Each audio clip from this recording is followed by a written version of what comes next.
Fala galera, eu sou o Beto Vanier e sejam muito bem-vindos a mais um podcast Metaverso.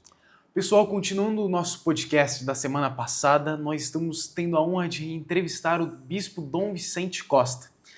Dom Vicente, o senhor já falou aqui sobre Igreja Católica, protestantismo, o senhor falou do Concílio de Nicéia, falou de uns assuntos. Agora eu quero tratar mais de alguns assuntos de reforma protestante, da reforma de São Francisco, tá? Mas para o pessoal que perdeu o podcast da semana passada, eu vou pedir para o senhor se apresentar de novo. Pode ser? Então, além de ser bispo, é bom outra palavra, bispo emérito, ou seja, brincando, bispo aposentado. Sou maltês, cheguei no Brasil em 69, fiquei padre, fui ordenado padre em 1972 e bispo da Igreja Católica em 1998. Eu fui transferido aqui em 2010 para Jundiaí, fiquei à frente dessa igreja, chamamos de diocese, que engloba 11 municípios aqui da região, além de Jundiaí, e fiquei então bispo aqui de Jundiaí de 2010 até faz 3 anos, 2022, isso, 12 anos. E agora, então, como aposentado, a gente procura continuar exercendo o ministério e agora sou muito solicitado para dar retiro aos padres. Enfim, a gente continua padre, né, bispo, e os padres me convidam para celebrar as missas nas suas paróquias, enfim, continuar o trabalho pastoral. Sim. Queria começar a gente falando um assunto que eu acho muito interessante, que é o São Francisco, esse que é um dos santos mais conhecidos da Igreja Católica. Ele fez uma reforma ali no ano de 1205, certo? Certo. Mais de 300 anos depois, o Martinho Lutero fez outra reforma que deu aquela divisão toda que perdura até os dias de hoje, né? O senhor poderia nos dizer quais que são as diferenças dessas duas reformas? O Roberto, muito bem informado, hein? Então, Te agradeço. inclusive a revista Time, anos atrás, declarou, Roberto, queridos amigos e amigas, São Francisco como homem não do século, o homem do milênio. Tanto foi a grande influência de Francisco de Assis, não só para reformar a Igreja Católica, mas também porque ele pregou a fraternidade entre todos. Então, no tempo de Francisco, no século III, a Igreja estava passando por graves problemas, né? Muita infidelidade àquilo que Deus queria que a Igreja fosse. E havia uma igreja de São Damião, onde havia um grande crucifixo famoso, e Francisco um dia, como você disse, em 1205, escutou aquela voz 3 vezes: Francisco, reforma a igreja que está em ruínas. E Francisco pensou que se tratava daquela igreja. E quanto mais ele tentava fazer uma reforma, digamos, material, a voz continua. Até que ele entendeu, percebeu que a igreja não era a igreja material de pedra, mas a igreja cristã, a igreja de povo. Então Francisco trouxe para a igreja uma lição muito bonita, como eu falei, de simplicidade, de amor aos pobres. Inclusive, a história fala que ele se despojou até de suas vestes diante do bispo para mostrar, enfim, a palavra do Senhor que nos chamou a sermos despojados, pobres, enfim, amar a Deus e ao próximo. Quanto ao Lutero fez uma outra reforma, como nós sabemos, né? Também naquele tempo, infelizmente, a igreja não estava vivendo momentos bons. A gente não pode se escandalizar porque a gente vê o dedo de Deus, Roberto, na igreja. Porque se fosse dos homens, há tantos escândalos, tantas infidelidades da parte da igreja, quando eu digo a igreja, desculpe, do Papa até o último cristão, que teria, com certeza, acabado, terminado. E daí, então, havia, por exemplo, no tempo do Lutero, a venda das indulgências. Indulgência é quando a gente erra, peca e permanece sempre uma consequência, um sinal de estar, os pecados são perdoados, mas esta mancha do mal persiste, permanece. E para a gente poder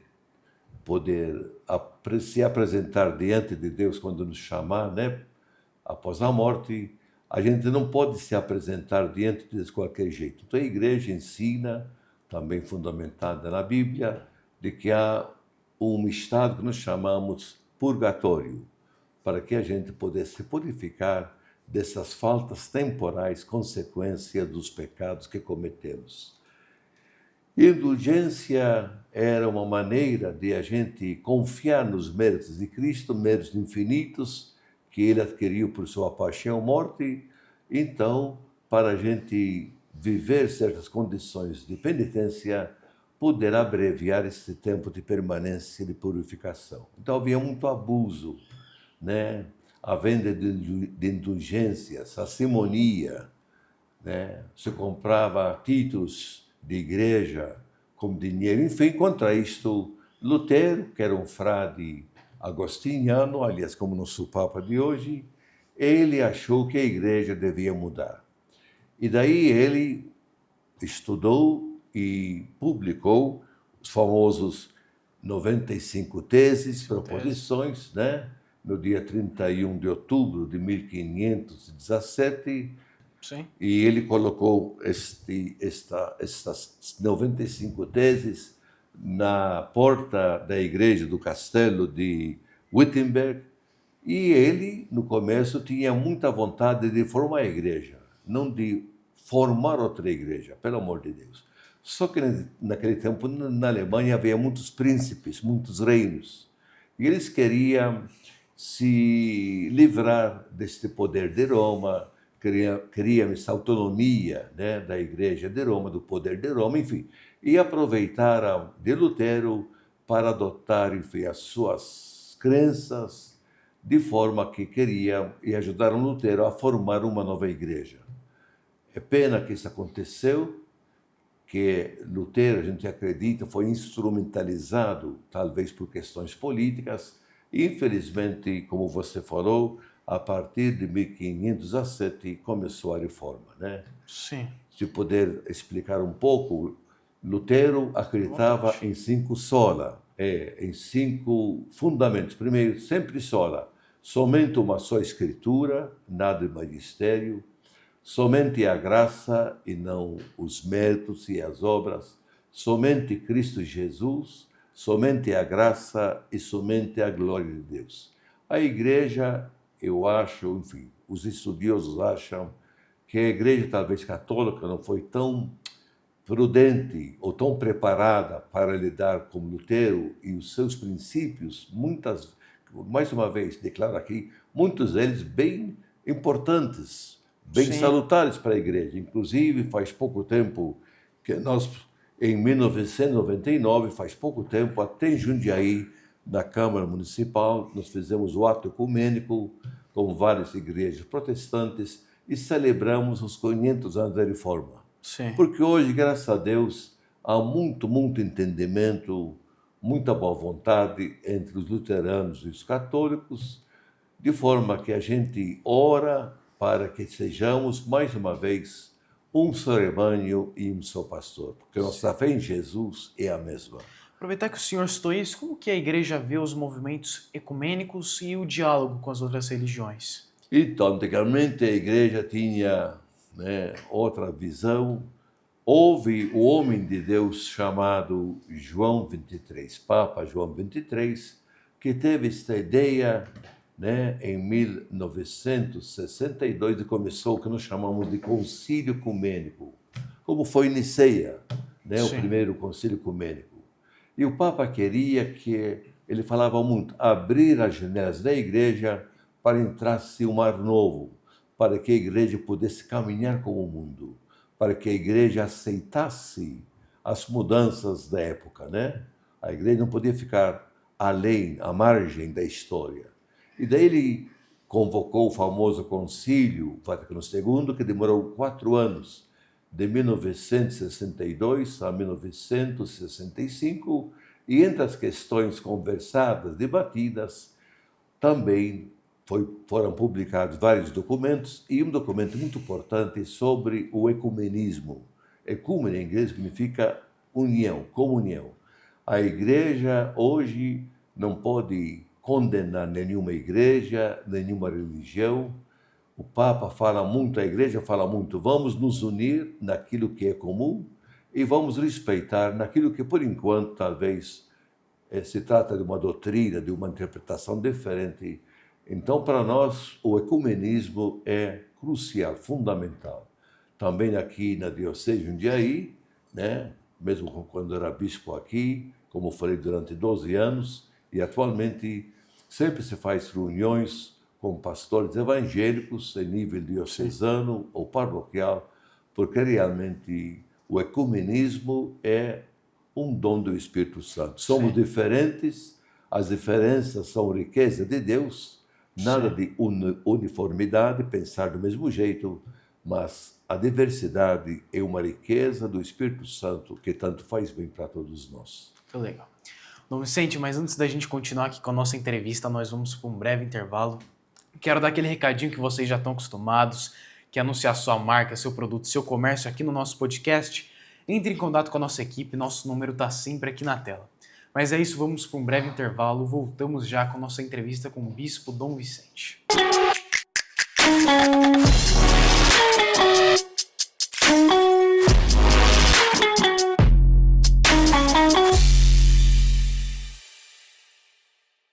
Hospital Veterinário Dog Saúde, ambiente acolhedor, onde seu animalzinho se sente em casa. Na recepção, é possível fazer novos amigos. Além do espaço para o atendimento dos cães, conta ainda com o espaço dedicado para o atendimento dos gatinhos, o Cat Saúde. Atendimento com muito carinho, com veterinários de plantão 24 horas por dia. E ainda, uma equipe de especialistas. Com uma estrutura completa e modernos equipamentos para exames, o seu animalzinho é diagnosticado no local e muito rapidamente. E ainda, conta com estacionamento coberto para o conforto e praticidade dos nossos clientes. Hospital Veterinário Dog Saúde, um lugar pensado para você e seu pet. Aqui, o seu animal faz parte da nossa família.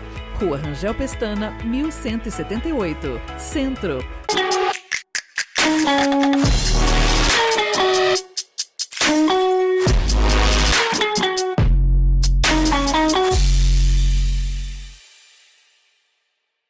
Pessoal, voltamos aqui com o nosso podcast. Para quem está chegando agora, hoje nós estamos tendo a honra de receber o Bispo Emérito da Diocese de Jundiaí, o Dom Vicente Costa.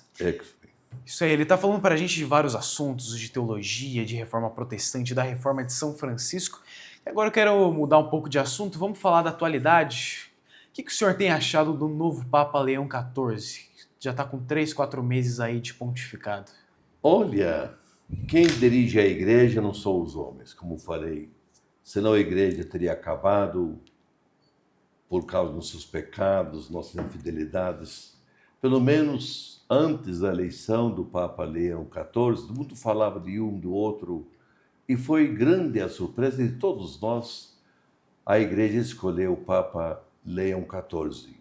Digo a igreja, mas na verdade cremos que o Espírito Santo que guia a igreja. Sim. E certamente Deus usa as pessoas, suas capacidades, seus dons para dirigir a igreja.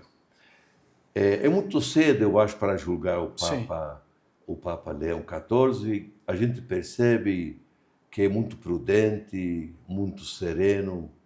Como bom agostiniano, né? Agostinho foi um grande teólogo da igreja, um grande bispo da igreja. Eu acho que é uma das pessoas mais inteligentes que o mundo viu, foi Santo Agostinho, né? Enfim. Sim. E interessante falar para vocês, queridos amigos e amigas deste programa, que quando era bispo auxiliar em Londrina, fui feito bispo em 98. E a primeira missão que eu tinha era ser bispo auxiliar, um que ajuda o arcebispo de Londrina. Fiquei 4 anos. Lá tinha uma comunidade dos frades agostinianos. E me lembro uma vez, né, nos falaram, o arcebispo era Dom Albano Cavalim e eu, que vinha o superior geral dos agostinianos para fazer visita a esses freis, que tinha uma paróquia em Rolândia, perto de Londrina. Sim. E daí nos convidaram para o almoço e com certeza absoluta, me lembro muito bem, era o Papa Leão XIV. Eu conheci de uma forma assim muito rápida, né? Certamente não se lembra, mas houve este momento importante. Gostaria muito de ir para Roma para poder receber a bênção do novo Papa e eu fiquei muito feliz porque o Papa escolheu até a palavra leão, não para dar medo para nós, um leão, né? Mas para lembrar do último Papa que usou este nome, Leão XIII, que foi o Papa que revolucionou a Igreja porque abriu a Igreja para a questão dos problemas sociais. Que a Igreja antes estava muito fechada em si mesma e o Papa Leão XIII falava muito da justiça, do trabalho digno para todos. E o Papa depois explicou, depois que foi eleito aos cardeais, que escolheu este nome, Leão XIV, porque ele está muito, muito preocupado com a inteligência artificial, que a Igreja não pode ficar alheia a essa tecnologia nova, a esta modernidade. Então ele escolheu este nome para que, seguindo, né, os passos do Leão XIII, que a Igreja pudesse sempre estar acompanhando de perto, evangelizando esta modernidade. Aproveitar, vou pegar um gancho dessa sua fala. Como que a igreja deve enfrentar esses novos desafios do século XXI, incluindo a inteligência artificial, a tecnologia e por aí vai? Quem sou eu? Mas eu digo assim, sem pensar muito, primeiro, fidelidade ao Evangelho. Fidelidade a Jesus Cristo. A igreja tem que escutar muito o diálogo, que é importante. O Papa Francisco falava muito, muito sobre isto, né? Ele falava, antes de a gente dar uma resposta a alguém que fala, alguém que conversa com a gente já tem a resposta aqui, né, na língua para falar. Então, tempo de paciência, tempo de diálogo, tempo de entender o outro. Então, a igreja, primeiro, fiel ao Evangelho, só que este Evangelho, a palavra de Deus, tem que ser adaptada, não mudada, adaptada, interpretada, atualizada, eu diria contextualizada para o mundo de Sim. hoje e procurar dialogar, porque a modernidade, claro, tem efeitos negativos, como estamos vendo, mas também a modernidade traz e vai trazer muito avanços para a vida da humanidade. Então, muito diálogo e muita humildade para poder dialogar com os fenômenos novos da modernidade. E como que a igreja deve equilibrar a nossa tradição com a modernidade?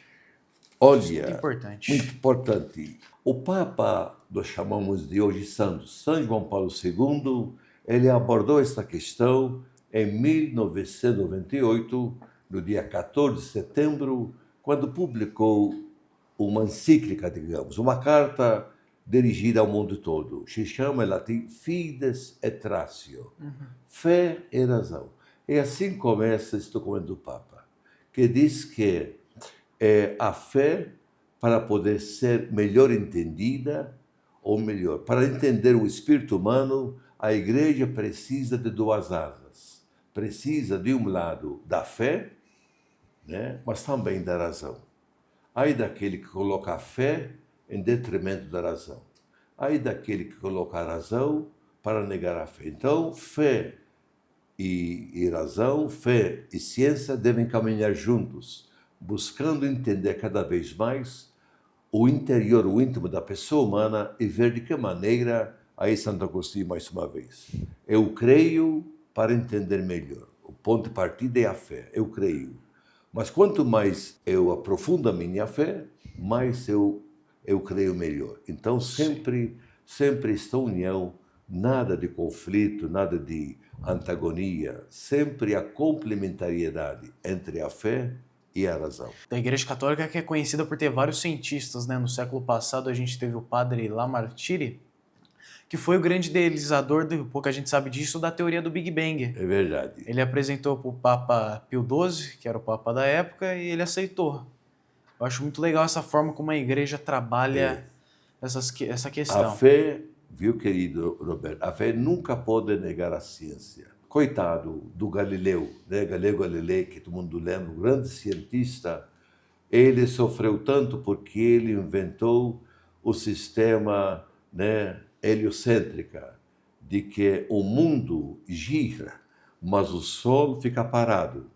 E tem uma passagem na Bíblia, né, no tempo de Moisés, quando havia uma grande guerra e estava terminando o dia e Israel precisava ganhar esta guerra, e Moisés fez uma oração para o sol parar.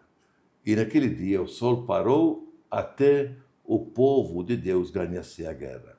E Galileu falou, não, o sol é parado, foi tão condenado.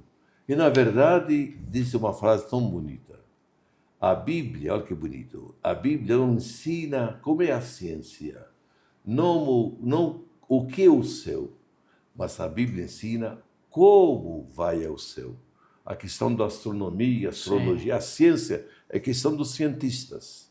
O importante é como a fé não deve negar a ciência, mas pelo contrário, como a gente, a partir da ciência, a gente possa crer mais e melhor. Sim. Vamos dar um pouco de assunto agora. Eu acho que todo cristão tem que ter como objetivo sempre seguir os passos de Jesus Cristo. Claro. Como que a gente pode seguir os passos de Jesus no nosso dia a dia, do nosso cotidiano, assim, ser uma pessoa mais sábia? Mas como o Roberto faz pergunta tão inteligente e Te agradeço. Olha, nós amamos o Senhor Jesus, mais uma vez, porque Deus se fez homem em Jesus e veio trazer essa proposta do reino. Jesus, na vida dele, ele chamava pessoas, chamamos de discípulos. O discípulo, aquele que recebe um chamado. Assim, Jesus, quando andava, por exemplo, pelo mar da Galileia, chamou os primeiros apóstolos, Pedro e João, seus irmãos, e Tiago, Pedro e André, desculpe, João e Tiago. E eles se tornaram discípulos. Por quê? Porque se apaixonaram por Jesus. Porque cresceu neles este amor pela pessoa de Jesus. Deixaram tudo. Redes, barco, até o pai Zebedeu. Assim também não podemos sermos cristãos se nós não somos apaixonados por Jesus. Se nosso coração não arde por este amor, a pessoa de Jesus. Então devemos ainda hoje sermos discípulos, eu sempre gostava da palavra, se me permita. Discípulos apaixonados, como a gente torce pelo Palmeiras, pelo Corinthians, enfim. Sim. E também, se eu sou discípulo, se eu sou chamado para seguir Jesus, devo ser missionário. Devo testemunhar a minha fé diante de todos. Não tanto por tanta palavra e querendo dominar os outros pela fé, não. Então eu acho, a cada momento importante, sermos discípulos apaixonados que seguem o Senhor e, ao mesmo tempo, sermos missionários entusiasmados para que a gente possa mostrar como Deus nos ama em seu Filho Jesus Cristo. Bispo, e para a gente encerrar esse programa aqui de uma vez... Já vamos encerrar? Está tão bom. Tava bom, né? Mas o senhor está mais que convidado para voltar aqui outras vezes e explicar mais esses assuntos para a gente. E para encerrar, vou pedir ao senhor dar mais uma bênção aqui a todos os nossos telespectadores, por gentileza. Nós falamos hoje do ecumenismo, então a gente respeita todas as crenças, todas as igrejas. Então vou dar a bênção ecumênica em nome do Senhor Jesus, o nosso único Senhor, o nosso único libertador, o nosso único Redentor e Salvador. Que o bom Deus abençoe todos aqueles que nos assistem nesse programa, podcast Metaverso. Que o bom Deus abençoe você, querido Roberto, por essa iniciativa desse programa, sua família, seu pai. Aqui tanta gente que está ajudando, né? Transmitindo esse programa. E que Deus abençoe vocês que estiveram conectados conosco nesse programa, né? Pelos meios de comunicação social, por suas famílias, principalmente os mais idosos, tem pessoas talvez muito enfermas, e principalmente gente muito deprimida, gente que não vê mais sentido na vida. Que o bom Deus abençoe a todos. E que esta bênção do Senhor, que é Deus unitrino, chegue a todos vocês, em nome do Pai, do Filho e do Espírito Santo. Amém. Agradeço muito E quando puder, mas não abuso da minha, estou brincando, eu estarei pronto para vir aqui fazer mais entrevista com você. Muito obrigado, querido. tá, Bispo? Muito obrigado. O senhor está Parabéns. sempre aqui, as portas estão sempre abertas para quando o senhor quiser voltar. Foi muito Muito legal obrigado. os nossos podcasts Muito que nós obrigado. gravamos aqui. Lembrança, saudações a todos.